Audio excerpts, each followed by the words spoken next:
I am the Tofu Golem. Please enjoy the video. You start by confirming the bolt is wrong-threaded and stuck. That avoids chasing the wrong problem.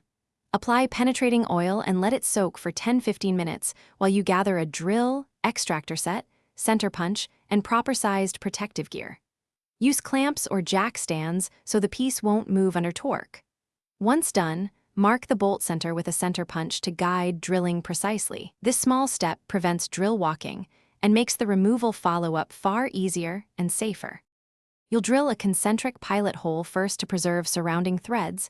Choose a bit about 1/2 the extractor's recommended size. Start the drill at low speed, perpendicular to the surface, and clear metal shavings frequently so heat doesn't gall the bolt. Fit the correct spiral extractor into the hole and turn it clockwise lightly to bite, then use steady counterturns to back the bolt out. Sudden force risks breaking the extractor. If needed, alternate heat and penetrating oil to ease movement. You finish by cleaning metal debris and chasing the original threads with a matching tap so the new fastener seats correctly. Run the tap in with coolant to avoid cross-threading.